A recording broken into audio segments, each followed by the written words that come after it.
안녕하세요. 머니코치 신성진입니다. 오늘은 행복한 노후를 위한 머니코칭, 돈을 다루는 4가지 방법에 대해서 같이 알아보도록 하겠습니다.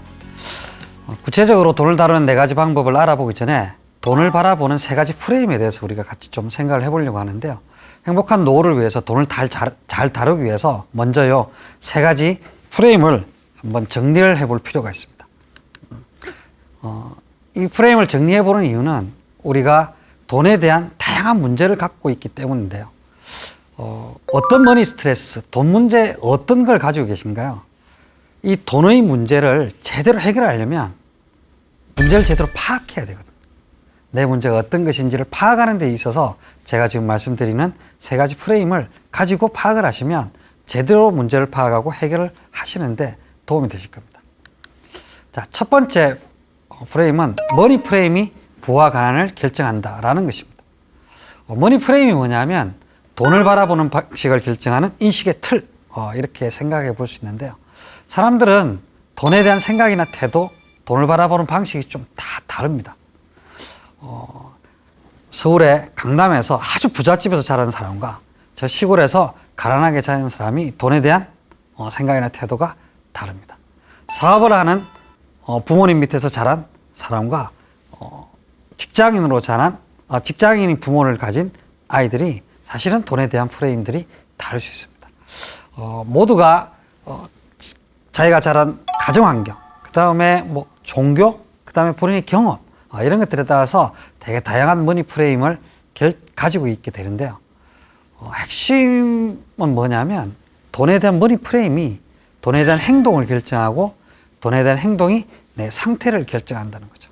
우리가 문제로 느끼는 것은 주로 재무 상태입니다.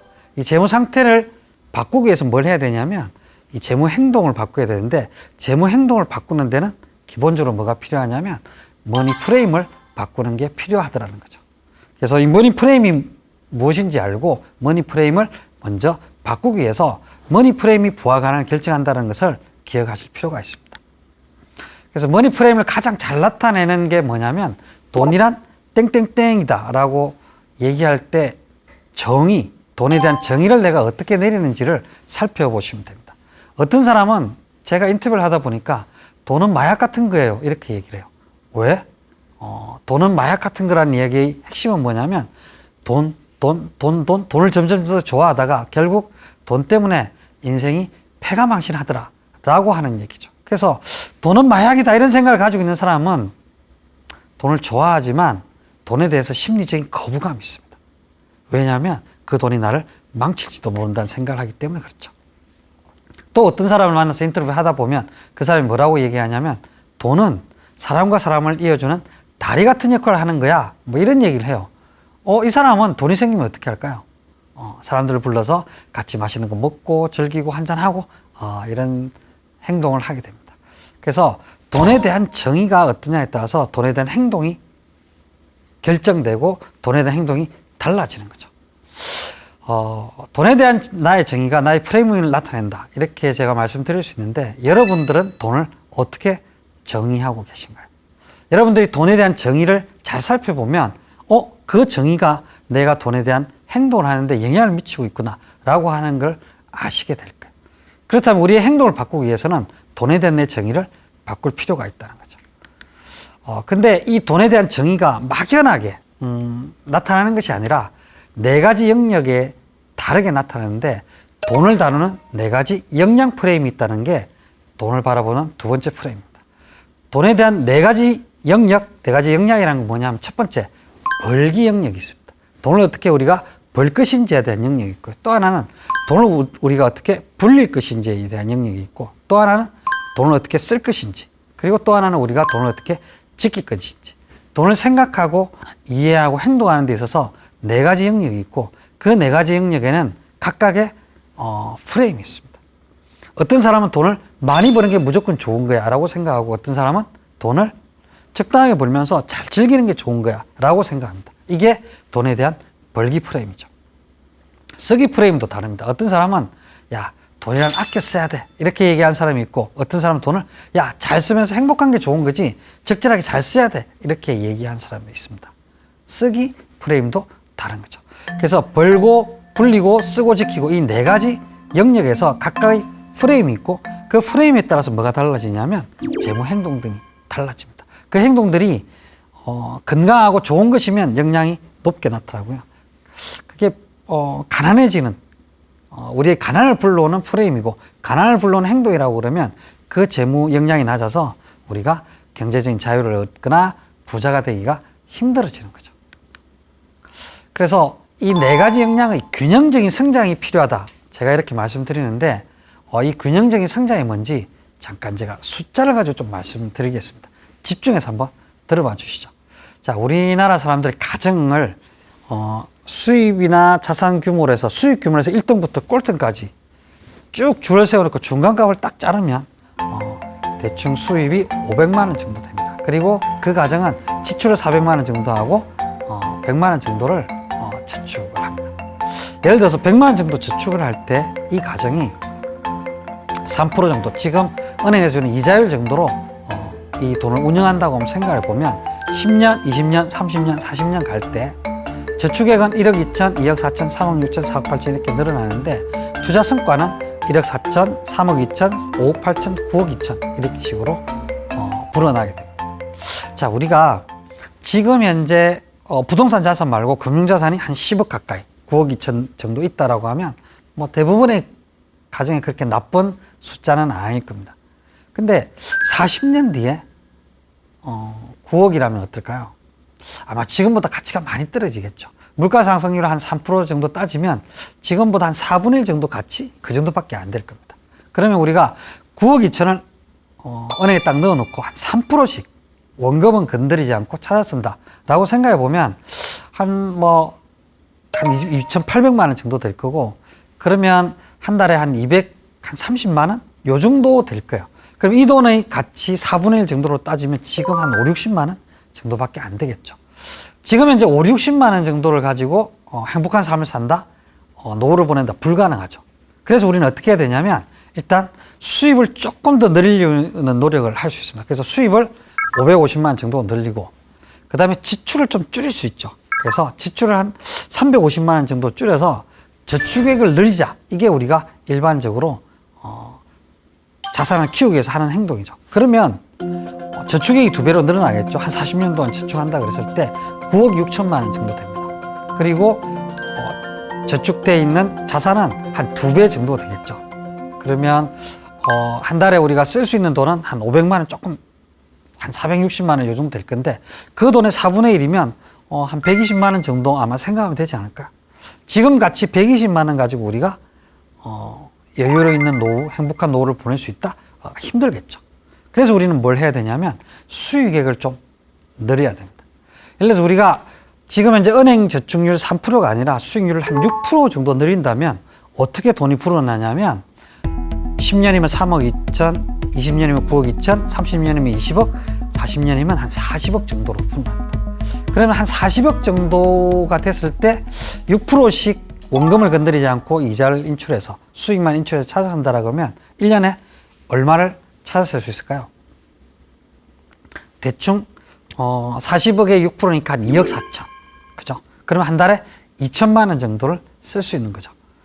그래서 물가 상승률을 고려해서 가치가 떨어진다 그러더라도 월 지금 가치로 500만 원 정도를 쓸 수 있으니까 그 정도면 뭐 괜찮지 않을까요? 물론 부족한 분들도 계시겠지만, 만약에 우리가 돈을 10%씩 계속 평균적으로 운영할 수 있다라 그러면 40년 뒤에 그 돈은 127억 정도가 되고요. 만약에 10%씩 운영을 수익금을 찾아 쓴다 그러면 한 12억 정도를 찾아 쓸 수 있고 한 달에 1억 정도를 쓸 수 있는 거죠. 4분의 1 토막 잡아도 2,500만 원 정도를 한 달에 쓰면서 살 수 있는 겁니다. 차이가 많이 나죠. 그래서 우리가 이 벌기, 쓰기, 불리기를 적절하게 균형을 맞추는 게 필요합니다. 조금 더 벌고 조금 더 아끼고 조금 더 불리면 사실은 생각보다 우리는 여유 있는 삶을 살 수 있고 꽤 자산을 키울 수 있습니다.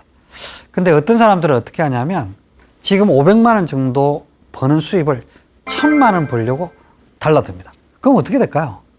사고가 납니다. 과로사를 할 수도 있고요. 너무 힘든 인생을 살아가게 되는 거죠. 별로 바람직하지 않고 가능하지 않은 방법이라고 생각합니다. 그리고 어떤 사람은 어떻게 생각하냐면 수입 지금 10%에서 400만 원 정도 쓰고 있는데 그걸 지독하게 200만 원 정도로 줄여서 쓰는 걸로 승부를 걸려고 합니다. 아껴 쓰는 게 최고야. 이렇게 하면서. 여러분 400만 원 쓰다가 200만 원 쓰면 어떻게 될까요? 아우, 그 인생에 무슨 재미가 있겠어요. 친구도 못 나가고 술 한잔도 못하고 재밌는 것도 못하고. 그거는 바람직한 방법이 아닙니다. 또 어떤 사람은 어떻게 하냐면 6%에서 10% 정도 수익률을 얻으려고 그런 것이 아니라 20%, 30%, 50% 수익률을 얻으려고 합니다. 세계 최고의 투자자인 워렌 버핏이 20% 정도의 수익률을 얻는데 자기는 30%, 50% 수익률을 얻으려고 달라드는 거죠. 그러다가 사고가 납니다. 그러면 안 됩니다. 그래서 제가 말씀드리는 부분은 어떤 거냐면 우리가 조금 더 벌고 조금 더 아끼고 조금 더 불리면 우리가 원하는 삶을 살 수 있으니까 그렇게 살아보자라고 하는 거고요. 아, 우리는 이미 어느 정도 살았는데 우리가 40년을 어떻게 그려봐? 이렇게 말씀하실 수도 있지만 그게 아닙니다. 지금 은퇴하신 다음에 우리가 한 10억 정도를 모았다고 생각해 보시죠. 그러면 10억 정도를 모은 상태에서 내가 3%로 운영을 하면 1년에 3천만 원을 가지고 살아가게 되죠. 그 다음에 6%씩 운영하면 1년에 6천만 원을 가지고 살아가시게 되는 거고요. 우리가 10%씩 운용할 수 있다고 하면 10억을 모았을 때 1년에 1억을 가지고 쓰면서 살아갈 수 있는 겁니다. 3천만 원, 6천만 원, 1억은 완전 다른 삶이죠. 그래서 지금 내가 은퇴한 다음에 이게 의미가 있어라고 생각하시지만 지금도 모아놓은 돈을 적절하게 잘 쓰고 그리고 적절하게 잘 운영하는 것이 정말 중요하고요. 그리고 만약에 벌 수 있다라고 하면 조금 수익을 버는 것이 아주 중요하겠죠. 그래서 지금도 여러분에게 의미 있다고 생각하고 저 세 가지 역량의 균형에 대해서 생각하시면 좋겠습니다. 근데 제가 머니프레임 타입 인디케이터라는 진단 프로그램 만들어서 검사를 해보면 어떤 분들은 저기 무관심형이라고 해서 벌고 불리고 쓰고 지키는 형이 다 조그맣게 나오는 분도 있어요. 또 어떤 분들은 벌기 하나만 크게 나오는 분이 있습니다. 이런 건 어떤 분들이냐면 아니 잘 벌면 무슨 문제가 있어. 아무리 써도 괜찮잖아. 그리고 투자 좀 안 해도 돼. 이런 생각 하시는 분들이 있는데 물론 정말 많이 버는 분들은 그러실 수 있습니다. 그렇지만 사실 우리가 그렇게 엄청나게 돈을 벌기는 쉽지 않잖아요. 그래서 잘 벌더라도 신나게 써버리면 사실은 대책이 없는 경우가 많습니다. 그래서 하나 올인형이라고 얘기하는데 하나만 벌기에만 승부를 거는 분들도 문제가 되실 수 있고요. 또 어떤 분들은 벌고 쓰고 불리고 지키고 네 가지 영역 중에서 하나가 치명적인 분들이 있어요. 그래서 돈을 잘 벌지만 너무 막 써버린다든지 아니면 잘 벌지만 투자해서 몇 년에 한 번씩 날려버린다든지 이런 분들은 또 재무적인 안정을 가져가기 힘듭니다.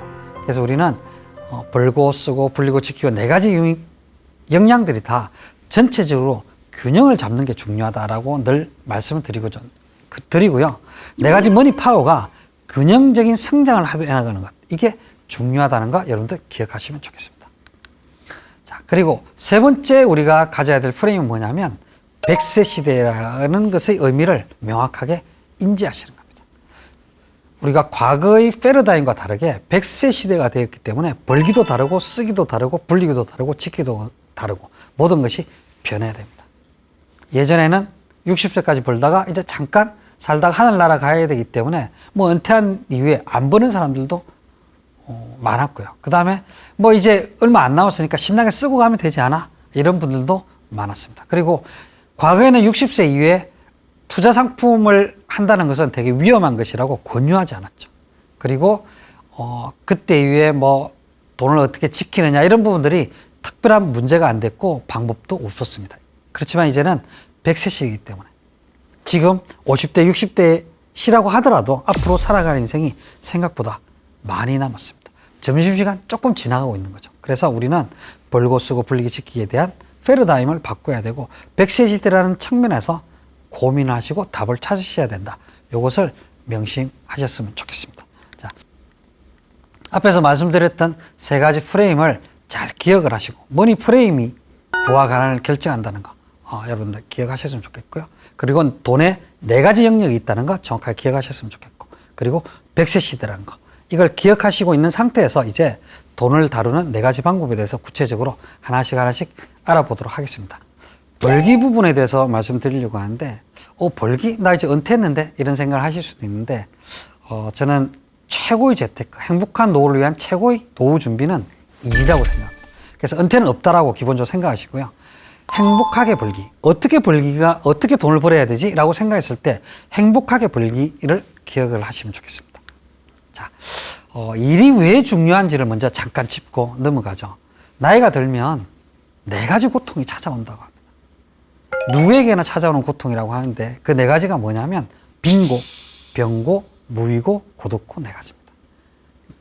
은퇴를 하고 나면 이제 소득이 줄어드니까 많은 사람들이 가난해서 힘들고요. 또 이제 나이가 들면 몸이 조금씩 고장나지 않습니까?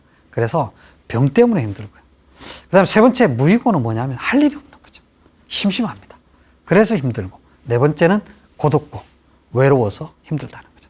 이 4가지 고통이 각각의 고통이 전부 다 하나하나씩 다 죽을 만큼 힘들다라고 합니다. 근데 이 4가지 고통을 없애는 최고의 방법, 최고의 특효약이 뭘까요? 그게 바로 일입니다. 일을 하면 소득이 생기니까 빈고를 없애는 데 도움이 되죠. 그리고 일을 하면 건강해집니다. 일을 멈추면 사람이 심리적으로, 육체적으로 아파집니다. 그리고 또 일을 하면 심심하지 않죠. 할 일이 있으니까. 그리고 일을 하면 사람들과 부딪히면서 다양하게 관계를 맺게 되니까 고독하지도 않습니다. 그래서 기본적으로 우리 사고방식이 이제 은퇴는 없다. 이렇게 생각하시는 게 좋고요. 왜? 나이가 들면 찾아오는 노인사고 내가 이겨야 되니까. 이렇게 생각하시면서 일을 하되 어떻게 하는 것이 좋은 방법이고 어떻게 하는 것이 행복하게 일하는 방법인가. 이렇게 생각하시면 좋겠습니다. 자, 그러면 이런 관점에서 우리가 소득을 어떻게 키울까라는 관점에서 또 내 일을 잠깐 한번 살펴볼까요? 평생 소득을 키우는 3가지 방법. 지금 젊었을 때는 내가 지금 버는 돈 어떻게 더 많이 벌까 이런 생각만 하셨겠지만 그런 생각 말고 내가 지금 50, 60 내 나이부터 하늘나라 갈 때까지 평생 소득을 키우는 방법이 뭘까? 첫 번째는 더 크게 키운다. 소득을 더 키우는 방법이 있고요. 또 하나는 뭐냐면 또 버는 방법, 더 다양하게 버는 방법이 있습니다. 소득이 하나가 아니라 여러 가지가 되는 거죠. 또 하나는 더 오래 버는 방법입니다. 5년, 10년 버는 것이 아니라 20년, 30년 버는 거죠. 이런 관점에서 하나씩 살펴볼게요. 자, 첫 번째, 이런 걸 할 때, 시작할 때 평가를 한번 해보면 도움이 되겠죠. 지금 내가 소득이 얼마인지, 그리고 내가 지금 현재 버는 소득이 몇 살까지, 이 돈을 얼마 정도 더 벌었으면 좋겠는지, 이런 걸 표로 만들어서 한번 평가를 해보시면 좋습니다. 그리고 전체 소득 중에서 내가 주 소득은 얼마고 또 부수입은 어떻게 있는지, 이런 것들을 하나씩 찾아보시는 거죠. 자, 이런 걸 하실 때 제가 행복하게 또 벌기라는 개념으로 말씀드린 걸 참고해서 한번 작성을 해보시면 좋을 것 같아요. 아니, 지금 내가 하는 일도 힘든데 뭘 또 벌어야 돼? 이런 생각이 드시는 게 첫 번째 인상일 수 있습니다. 근데 그런 거 말고 내가 좋아하는 거, 또 남들보다 내가 하면 아주 잘하는 거 가지고 또 벌기 하는 거는 우리가 더 행복하게 사는데 도움이 됩니다. 저 같은 경우는 가끔씩 잡지나 언론사에 기고를 합니다. 글을 써주면 돈에 대해서 다양한 관점에서 글을 써주면 저한테 뭘 주죠? 원고료를 줍니다. 근데 제가 글 쓰는 게 정말 싫고 재미없고 짜증나는 일이라면 행복하게 또 벌기가 아니죠. 근데 제가 아주 어릴 때부터 글 쓰는 걸 좋아했고 제가 글 쓰기를 정말 잘하고 그걸 통해서 뭔가 이 글이 언론사에 실리고 하는 걸 되게 좋아하는 거라 이런 걸 제가 40대 넘어서 깨달았습니다. 그러면서 야, 나는 평생 글 쓰면서 살아야지 이런 생각을 했거든요. 근데 저는 제 아내를 보거나 제 아들들을 보면서 또 주변 사람들을 보면서 이런 확신이 있습니다. 사람들은 누구에게나 자기가 정말 좋아하는 것, 자기가 잘하는 것이 한두 가지씩 있다는 거죠. 그것이 내가 어릴 때 사회적인 환경이나 부모님의 반대 때문에 내 직업은 안 됐지만 내가 좋아하는 것이 있더라는 거죠. 그걸 가지고 또 벌기 하는 것들을 한번 생각해 보십시오. 요즘에 다양한 사이트들에 가보면 자기가 좋아하는 것, 그래서 글쓰기, 만들기 이런 걸 가지고 과정을 만들고 그래서 돈을 버는 사람들이 많고요. 또 그걸 뭔가 생산해서 그걸 가지고 소득을 만드는 사람들이 많습니다. 그리고 또 내가 일을 할 때 정말 나한테 필요해서 정말 깊이 파고들었던 거, 엑셀, 파워포인트, 노션, 요즘 같은 게 뭐 AI 프롬프트 만들기 이런 걸 가지고 뭔가 새로운 소득을 만드는 분들이 되게 많거든요. 내가 잘하는 거, 내가 좋아하는 거 가지고 또 벌기를 한번 시도해 보시고 만들어가면 좋겠습니다. 근데 내가 이렇게 잘하는 것 가지고 또 벌게 해야 되는 이유는 뭐냐면 그걸 가지고 오래 벌기를 하셔야 되거든요. 내가 메인 잡을 그만두고 오래 벌기를 하는데 먹고 살기 위해서 하기 싫은 일, 힘든 일을 하는 건 좀 슬픈 것 같아요. 그래서 제가 늘 대표적으로 대비해서 말씀드리는 책이 있는데요.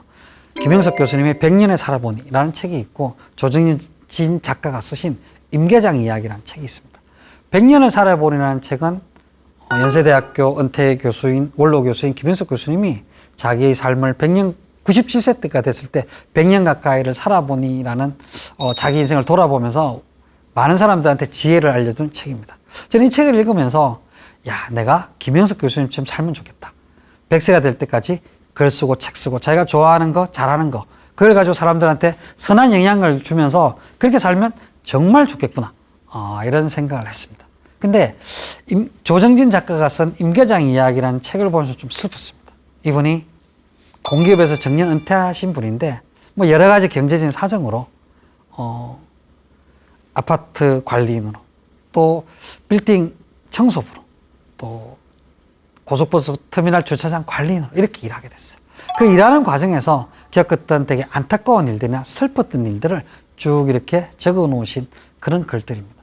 그 글에 가장 슬픈 장면은 뭐냐면 웬 어린아이를 데리고 가는 엄마가 그 어린아이에게 너 공부 안 하면 저 할아버지 치면 된다? 뭐 이렇게 하는 장면이 있었어요. 그 장면 되게 슬픈 이야기죠. 그러면서 조정진 씨가 이런 생각을 합니다. 내가 공부를 안 해서 지금 이렇게 하고 있는 건가? 이런 생각을 합니다. 자, 이 두 가지 이야기를 가지고 오해하실 수가 있는데 교수는 좋고 뭐 청소부는 나쁘냐? 이런 이야기가 아니고요. 내가 젊어서부터 원했고 잘하는 일들을 계속 하고 있는 삶과 내가 전혀 기대하지 않았고 내가 원하지 않았던 그런 삶들을 재무적인 필요 때문에 살게 된 삶은 좀 다른 삶이다. 미리미리 오래 벌기라는 걸 생각하면서 준비하면 김영석 교수님과 조정진 작가 두 분의 삶 중에서 어디에 더 가까울까라고 생각했을 때 좀 더 내가 원하는 삶을 사는 김영석 교수님과 좀 더 가깝게 살 수 있지 않을까 이런 생각을 하는 거죠. 지금부터라도 40년, 50년 남은 긴 인생을 바라보면서 행복하게 오래 벌기를 생각하면 좋지 않을까요? 저는 이런 생각을 해봅니다. 자, 근데 이런 과정들 쭉 진행하면서 계속 제가 말씀드리는 게 뭐냐면 행복하게 벌기라는 얘기를 하는데 이게 또 벌기와 오래 벌기에도 영향을 미치고요. 더 많이 벌기에도 영향을 미칩니다. 잠깐 한번 생각을 해볼까요? 행복한 사람이 돈을 더 번다. 돈을 잘 벌면 행복해진다. 어디에 점수를 더 주시겠어요? 돈을 잘 벌면 물론 행복해질 가능성이 높아집니다. 하지만 이거는 우리가 당장 선택할 수 없잖아요. 내가 지금 선택한다고 해서 돈을 당장 잘 벌 수 있나요? 그건 안 되잖아요. 근데 여러분들 지금보다 더 행복해지면 돈을 잘 벌 수 있습니다. 행복하게 벌기를 하면 그렇지 않은 사람보다 돈을 더 벌 수 있다는 거죠.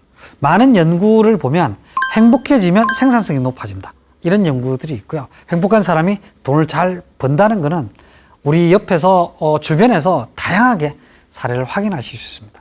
여러분 식당에 갔는데 그 식당 주인부터 종업원들이 내가 들어가자마자 안녕하세요 반갑습니다 뭘 드실까요? 아주 즐겁고 반가운 모습으로 행복하게 일하는 느낌이 확 들고요. 한 식당에 갔는데 사장부터 왠지 우울해요. 종업원들은 눈도 안 마주치고 조금만 시간 나면 스마트폰 보고 있어요. 여러분들 어떤 가게를 가게 되실까요? 당연히 행복하게 느껴지는 그 가게에 가겠죠. 여러분들 정말 돈 잘 벌 것 같고 좋은 아이템이 있으면 정말 적극적이고 늘 행복해 보이는 그 사람하고 이 사업을 같이 하시겠어요? 아니면 왠지 우울해 보고 슬퍼 보이고 맨날 툴툴대는 친구랑 그 비즈니스를 하시겠어요? 저는 당연히 행복한 사람이 돈을 잘 벌고 생산성을 높이고 다양한 기회들도 많이 접하게 수 있다고 생각을 합니다. 어떻게 하면 우리는 행복한 사람이 되고 행복하게 벌 수 있을까요? 제가 몇 가지 말씀을 드리겠는데요. 첫 번째 스텝은 뭐냐면 돈을 번다는 것에 대해서 긍정적인 태도를 가지는 것입니다. 여러분 돈을 번다는 게 뭘까요? 노동은 어떤 걸까요? 이런 얘기를 하면 밥벌이의 지겨움 이런 책도 있듯이 견뎌야 되는 거 하기 싫어도 해야 되는 거 이런 태도를 가지신 분들이 많습니다. 근데 저도 그랬던 것 같아요. 근데 생각을 바꿔보시죠. 프레임을 바꿔보시는데 뭐라고 바꿔보시냐면 돈을 번다는 건 뭐냐면 사회적으로 의미 있는 가치를 만들어낸다는 것. 이렇게 한번 바꿔보실까요? 저는 지금 강의를 하면서 돈을 벌고 있습니다. 제가 돈을 번다는 건 뭐냐면 제 강의를 듣고 풍요로운 노후를 보낼 수 있도록 도움이 된다든지 경제적인 자유를 얻는 것에 도움이 된다든지 그렇게 사회적으로 듣는 분들이 가치를 인정했을 때 저는 돈을 자꾸 벌게 됩니다. 제 강의가 효과가 있고 의미 있게 받아들여질수록 강의를 더 많이 하게 되고 강사료를 더 높게 받을 수 있는 거죠. 그래서 돈을 번다는 건 뭐냐면 사회적으로 의미 있는 가치를 만들어내는 것입니다. 좋은 것이죠. 제가 돈을 많이 벌었다는 것은 사회적으로 더 의미 있는 인간이 된 거고 가치를 더 많이 만들어내는 거죠. 여러분들도 그러셨으면 좋겠습니다. 돈을 번다는 것에 대해서 부정적으로 야, 돈 자꾸 그러지 마 이런 것에서 좀 벗어나셔서 돈을 번다는 건 사회적으로 의미 있는 가치를 만들어내는 것이다. 이렇게 긍정적으로 생각을 하시면 좋겠습니다. 그 다음에 두 번째 우리에게 필요한 건 뭐냐면요. 내가 하고 있는 일에 대해서 긍정적으로 정의하는 것입니다. 아마 이 얘기를 여러 번 들어보셨을 건데 벽돌담을 쌓고 있는 성당에 벽돌담을 쌓고 있는 사람들에게 이렇게 질문했대요. 지금 뭐 하고 계신가요? 한 사람이 이렇게 얘기했답니다. 보면 몰라요? 벽돌 쌓고 있잖아요. 이렇게 얘기했대요. 또 한 사람은 그 얘기에 이렇게 얘기했답니다. 먹고 살려고 일하고 있잖아요. 이렇게 얘기했대요. 또 한 사람은 이렇게 얘기했습니다. 세계 최고의 성당을 짓고 있죠. 자, 똑같은 질문에 어떤 사람은 벽돌 쌓고 있는 사람이라고 자기가 하는 일을 얘기했고요. 어떤 사람은 시간당 $9 30센트를 벌고 있는 사람이라고 먹고 살기 위해서 일하고 있다고 얘기했고요. 어떤 사람은 세계 최고의 성당을 만들고 있다고 얘기했습니다. 지금 저한테 신성진 씨 뭐 하고 계세요? 이렇게 물어보면 제가 이렇게 얘기할 수 있습니다. 보면 몰라요? 강의하고 있잖아요. 이렇게 이해할 수 있고요.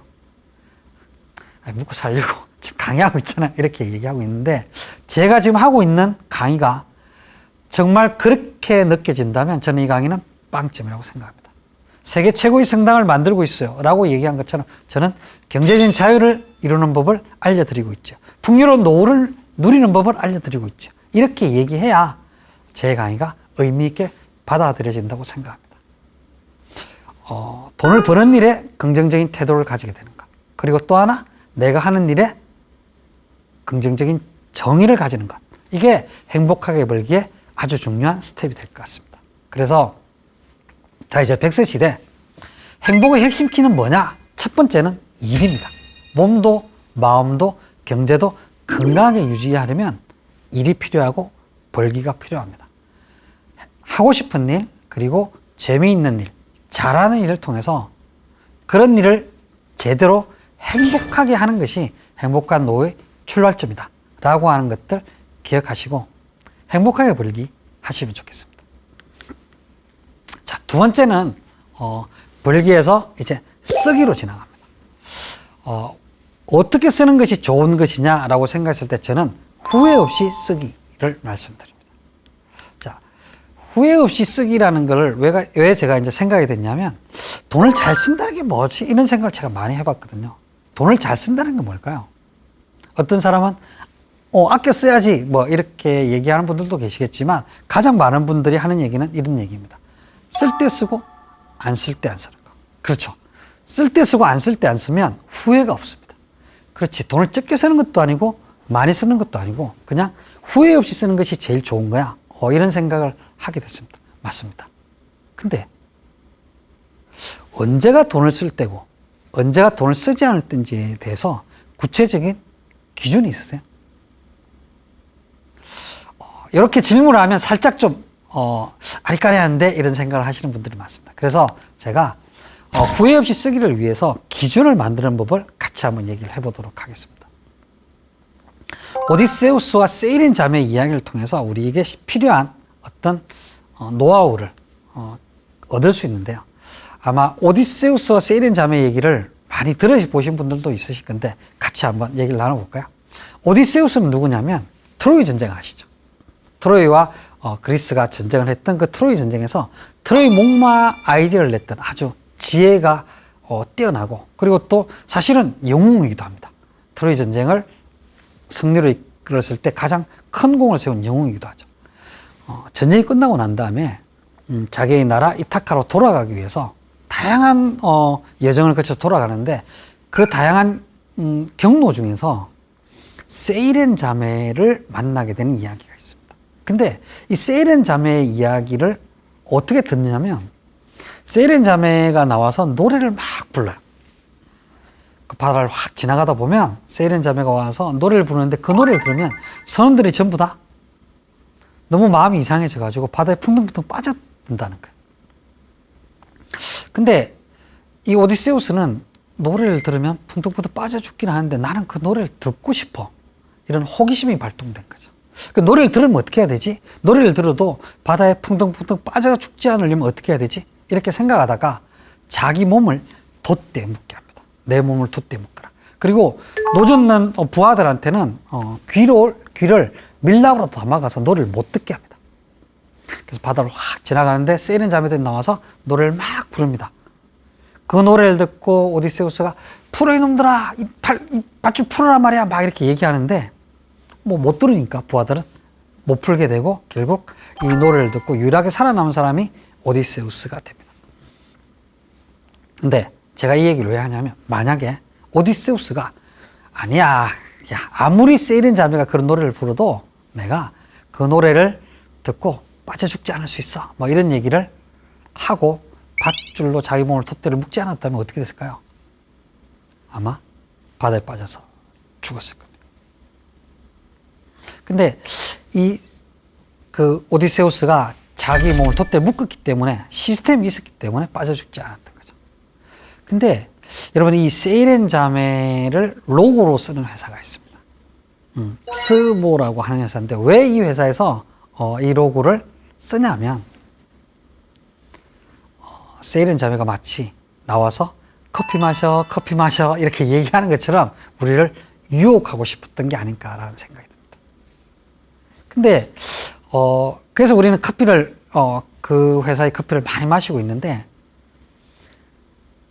세상이 그 커피 회사뿐만 아니라 수많은 곳에서 우리에게 세이렌 자매들처럼 이거 사야지라고 유혹하는 그런 메시지들과 마케팅들이 무수한 세상에 우리가 살고 있습니다. 집만 나서면 다 돈을 쓰는데 근데 만약에 우리가 우리를 관리하는 시스템이 없으면 그 소비의 바다에 풍덩풍덩 빠져 죽게 될 가능성이 아주 높다는 거죠. 사고 싶은 게 너무 많고 하고 싶은 게 너무 많고 가고 싶은 게 너무 많은 세상이잖아요. 그래서 우리는 적절하게 우리의 소비를 관리하는 시스템이 우리에게 필요합니다. 그 시스템을 제가 하나씩 말씀드리려고 하는데 첫 번째 시스템은 뭐냐면 돈의 감각을 키우는 1분 지출 기록부입니다. 가계부를 쓰시는 분들도 계시겠지만 가계부를 쓰시는 게 이제 그렇게 쉽지는 않잖아요. 그래서 제가 늘 말씀드리는데 한 1분만 내서 한 달만 한번 해보자. 그러면 돈이 어디로 가서 얼마 정도 와서 어디로 가는지 우리가 알 수 있다는 측면에서 제가 1분 지출 기록법을 얘기를 드립니다. 기존에 우리가 가계부를 쓰면 뭐 의료비, 식비, 통신비, 교통비 이런 식으로 나누잖아요. 그렇게 하지 말고 우리가 돈을 쓰는 거를 쫙 모아가지고 매일 하루에 기록을 할 때 이 돈이 소비인지 낭비인지 성장인지 나눔인지 정리를 해보는 겁니다. 소비는 뭐냐면 내가 쓸 때 쓴 거야 라고 생각되면 소비, 낭비는 괜히 썼어 이런 생각이 드는 낭비, 성장은 내 자기 개발을 위해서 내가 훨씬 더 몸값을 높이기 위해서 썼다 그러면 성장, 나눔이란 건 뭐냐면 누군가와 관계를 위해서 썼다든지 아니면 누군가를 돕기 위해서 쓰면 나눔 이렇게 얘기할 수 있습니다. 스모 회사에서 커피를 마셨다, 카페에서 커피를 마셨다 그러면 소비, 낭비, 성장, 나눔 중에 뭘까요? 예를 들어서 지금 나는 스타벅스 뭐 카페에서 커피 한 잔 마시는 게 내가 원하는 라이프 스타일이야 라고 생각하면 소비죠. 근데 거기서 커피를 마시고 딱 나오는데 옆에 아주 싼 커피점이 있어요. 그래서 괜히 비싼 커피 마셨네, 사무실 가면 좋은 온도의 커피 기계 있는데 괜히 비싼 커피 마셨네 이런 생각이 들면 낭비입니다. 나는 그 카페에서 음악 들으면서 그 분위기에서 공부하면 공부도 잘 돼, 이렇게 투자를 했다면 성장. 그 카페에서 누군가와 위로를 해주고 격려해주고 뭔가 좋은 관계를 맺었다면 나눔 이렇게 되겠죠. 그래서 소비, 낭비, 성장, 나눔 이렇게 정리해 보시면 내가 돈을 어떻게 쓰는지 카테고리별로 나눔과 좀 다른 의미로 정리를 하시게 됩니다. 자, 그러면 이렇게 정리하고 나서 한 달만 한번 모아보는 거죠. 한 달 모아보면 어떤 느낌이 들까요? 아, 내가 낭비가 너무 심하구나. 쓸데없이 성장하는데 돈을 너무 많이 쓰네. 너무 적게 쓰네. 아니면 나눔에 내가 돈을 많이 쓰고 있네. 적게 쓰고 있네. 이거를 여러분들이 파악하시게 됩니다.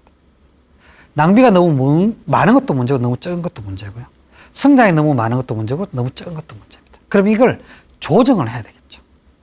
조정을 할 때 우리가 할 수 있는 게 뭐냐면 두 번째 시스템인 예산 수립하기입니다. 여러분 우리나라 예산을 한번 보시면 정부 예산은요. 결정권자의 생각, 태도, 철학을 나타냅니다. 문재인 정부에서 윤석열 정부로 바뀌면서 뭐가 바뀌냐면 예산이 바뀝니다. 그 예산을 들여보면 이 정부가 그전 정부와 어떤 부분이 다른지를 우리가 알게 됩니다. 회사의 사장이 바뀌면 예산이 바뀌죠. 지방자치단체나 공공기관의 기관장이 바뀌고 지자체단체장이 바뀌면 예산이 바뀝니다. 그 예산을 수립하는 사람, 그 책임자, 결정권자의 생각과 태도를 많이 드러냅니다. 그러면 우리의 예산은 뭘 드러내는 걸까요? 자, 가계 예산은 내가 살고 싶은 삶을 숫자로 나타내는 것이다 라고 말하는 것을 여러분 잘 기억하시면 좋겠습니다. 가계 예산은 나의 생각과 태도와 철학을 드러내는 거고요. 나의 생각과 철학을 드러내는 그 예산을 우리가 왜 수립하냐면 내가 살고 싶은 삶을 정리하기 위해서 그 예산을 수립하는 거죠. 예산을 보면 예를 들어 2024년을 내가 이렇게 예산을 세우기 위해서 내 수입이 얼마인지를 먼저 봐야 되고요. 그 다음에 아까 우리가 1분 지출 기록법에서 얘기했던 것처럼 기록이 있어야 됩니다. 그 기록이 전혀 없으면 예산을 수립하는 게 사실은 불가능하죠. 제로베이스 예산이라는 것은 사실 쉽지 않습니다. 그래서 기록한 걸 토대로 해서 내 예산을 수립합니다. 그러면 지출 세부 계획을 쭉 수립하는 것들을 우리가 한번 볼 수 있는 거죠. 자, 예를 들어서 내가 지출 예산 수립한 걸 딱 봤는데 그 예산에 부모님 용돈 예산이 20만 원인 사람과 5만 원인 사람은 똑같은 수입이라 그랬을 때 부모님에 대한 내 생각이 좀 다른 거죠. 나는 우리 사회가 정말 함께 공동체적으로 잘 살았으면 좋겠어. 그래서 서로 기부하고 이런 문화가 필요해. 나는 서로 돕기 위해서 기부하면서 사는 사람이야. 이렇게 얘기하는데 내 예산 속에서 기부 예산이 없어. 그럼 어떻게 되는 걸까요? 이 예산이 드러내는 내 삶과 실제 내 삶이 다른 거죠. 그래서 사실은 기부하면서 사는 게 내 삶이라고 하는 그 사람의 그 이야기는 거짓말일 가능성이 되게 높습니다. 책을 좋아하는 사람은 책 예산이 있고요. 문화생활을 즐기는 사람은 문화 예산이 있습니다. 여러분 이런 부분들을 잘 기억하시면서 예산을 꼼꼼하게 한번 살펴보시면 좋겠습니다. 괴테가 어떤 얘기를 했냐면 그 사람이 어떤 사람인지 알려면 그 사람이 읽고 있는 책, 그 사람이 자주 가는 장소, 그 사람이 자주 만난 사람을 보면 알 수 있다. 이런 얘기를 했습니다. 근데 사실 괴테가 이야기한 그 멋진 이야기보다 내가 어떤 사람인지 잘 알려면 뭘 보면 될까요? 내가 지출하고 나서 기록한 그 지출 기록들, 그걸 보면 내가 어떤 사람인 줄 알고 수 있고요. 그리고 그 지출 기록들이 드러내는 내가 마음에 안 들 때, 그걸 바꾸고 싶을 때 이 예산이 정말 도움이 됩니다. 이 예산을 보면 내가 살고 싶은 삶을 알 수 있는 거죠. 그래서 지출 기록은 내가 지금 살고 있는 삶을 드러낸 거고 예산은 내가 살고 싶은 삶을 드러낸 겁니다. 그래서 예산을 따라서 계속 살려고 하는, 노력하는 게 뭐냐면 내가 살고 싶은 삶을 살기 위해서 노력을 하는 거죠. 그래서 돈을 잘 쓴다는 게 뭐지? 우리가 아까 얘기했을 때 어떻게 얘기했죠? 쓸 때 쓰고 안 쓸 때 안 쓰는 것. 그걸 돈을 잘 쓰는 것이라고 얘기했습니다. 그럴 때 제가 이렇게 질문했죠. 어떨 때가 쓸 때이고 어떨 때가 쓰지 않을 때인지 안 쓸 때인지에 대한 기준이 있으세요? 이런 얘기를 했는데 그 기준이 뭘까요? 그 기준이 바로 예산입니다. 그래서 나만의 원칙과 기준을 가지고 돈을 쓰는 것이 돈을 잘 쓴다는 것이다. 이런 얘기를 드렸는데 그 돈을 잘 쓴다는 게 뭐냐면 예산을 세우고 예산에 있는 대로 쓰면 돈을 잘 쓰는 거죠. 그래서 지출 기록을 통해서 내가 돈을 어떻게 쓰는지 파악하고 그 다음에 예산을 통해서 내가 쓸 수 있는 기준을 만드시면 좋을 것 같습니다. 자, 그 다음에 우리에게 필요한 세 번째 시스템이 뭐냐면 통장 시스템입니다. 예산을 수립하기 전까지는 우리가 이 시스템을 만들기가 힘든데요. 예산을 수립하고 나면 우리가 통장 시스템을 만들 수 있습니다. 4개의 통장 시스템을 여러분들 기억하시면 좋겠는데요. 첫 번째가 뭐냐면 수입 통장입니다. 수입 통장은 뭐 다들 가지고 계시잖아요. 지금은 뭐 직장 생활 하시는 거나 사업을 하시는 분들은 돈이 들어온 통장이 있으실 거고, 연금 받으실 분들은 연금이 들어온 통장이 있습니다. 여기에는 정기적인 급여가 얼마씩 딱딱 찍히죠. 물론 부정기적으로 소득이 들어오는 분들은 부정기적으로 찍힐 거고 기타 소득들이 찍힙니다. 그래서 이 수입 통장을 딱 보면 내 한 달 수입이 얼마인지 정확하게 알 수 있게 되는 거죠. 그리고 이 수입 통장에는 또 하나 우리가 예산 수립한 대로 소비 통장으로 보내는 돈이 딱 찍힙니다. 내가 한 달에 100만 원 쓴다라고 했으면 매월 초에 100만 원을 딱 소비 통장으로 보내는 거죠. 그 다음에 저축이나 투자 계획이 있지 않습니까? 그러면 매달 뭐 100만 원을 저축하고 투자한다라고 했을 때 그 100만 원을 딱 보내는 그 투자 통장으로 보내는 지출이 딱 찍히겠죠. 그리고 또 뭐가 찍히냐면 고정 지출들이 쭉 찍힙니다. 그래서 이 소비 통장만 딱 보면 내 전체적인 수입이 얼마고 내 고정적인 지출이 얼마인지, 우리 집의 지출 내역에 대해서 굵직굵직한 영역도 여기 딱 찍히는 거죠. 그래서 우리 집 전체의 큰 흐름은 수입 통장을 보면서 다 파악할 수 있습니다. 그래서 수입 통장에는 스타벅스, 뭐 베스킨라빈스, 교보문고 이런 다양한 지출들, 뭐 커피 마시고 이런 지출들이 찍히면 안 됩니다. 그러면 복잡해집니다. 그 지출은 어디에 찍혀야 되냐면 소비 통장에 찍혀야 되는 거죠. 소비 통장에 한 달에 100만 원, 200만 원 딱 보냈다라고 하면 매월 초부터 돈이 쭉쭉쭉쭉 줄어드는 걸 보면서 우리가 돈을 관리할 수 있습니다. 어떤 달은 생각보다 돈 쓸 일이 많아서 돈이 좀 빨리 줄어드네. 그러면 조금 아껴 쓰면서 점심값도 좀 싼 거 먹고 김밥 먹고 이러면서 좀 아껴 써야 되고요. 이번에는 뭐 다양하게 하다 보니까 밥을 뭐 얻어먹을 일도 많고 이래서 내 돈을 많이 안 썼네? 돈이 좀 여유가 있네? 그러면 조금 여유 있게 쓰셔도 되죠. 그래서 그 돈이 좀 여유가 있으면 예비 통장으로 보냅니다. 예비 통장은 뭐냐면 일종의 비상자금 통장이죠. 이 비상자금 통장에서 뭐 누가 다치거나 아프거나 이러면 좀 쓸 수도 있습니다. 예를 들어서 집에 어른이 누가 아프다. 그래서 뭐 수술을 하게 됐다. 또 내지는 병원비가 좀 들었다. 그럴 때 아버지 수술비는 우리 그 예산에 없는데요. 이러면서 안 드릴 수 없잖아요. 그럴 때 우리가 예비 통장을 활용하게 됩니다. 그래서 예비 통장은 통상 한 3개월치 생활비 정도를 적절하게 비율이다라고 생각하시면 될 것 같습니다. 그래서 수입 통장, 소비 통장, 예비 통장, 투자 통장. 투자 통장에서는 적금이나 펀드, 주식 이런 게 나오고, 요 4가지로 나누어서 돈을 관리하시면 1분 지출 기록부에서 그 기초를 세워서 예산 수립한 대로 돈을 잘 관리하실 수 있게 되고요. 매월 우리가 꼼꼼하게 기록하지 않아도 어느 정도 돈을 관리하는데 큰 어려움이 없으실 겁니다. 그래서 우리가 정리를 해보면 돈을 관리하는 3가지 시스템, 첫 번째, 기록, 1분 지출 기록부를 통해서 돈에 대한 감각을 키우고, 두 번째, 예산 수립에서 돈을 사용하는 원칙과 기준을 세우고, 세 번째, 통장 시스템을 통해서 좀 편하게 일일이 가계 부수지 않더라도 쉽게 관리할 수 있다. 이렇게 생각을 하시면 좋을 것 같습니다. 자, 오늘은 벌기와 쓰기에 대해서 말씀을 드렸는데요. 행복하게 벌고 후회 없이 쓰기를 통해서 여러분들 풍요로운 노후를 만들어 가셨으면 좋겠습니다. 우리 다음 시간에는 어떻게 돈을 잘 불릴지, 또 어떻게 돈을 잘 지킬지 같이 얘기 나누도록 하겠습니다. 감사합니다.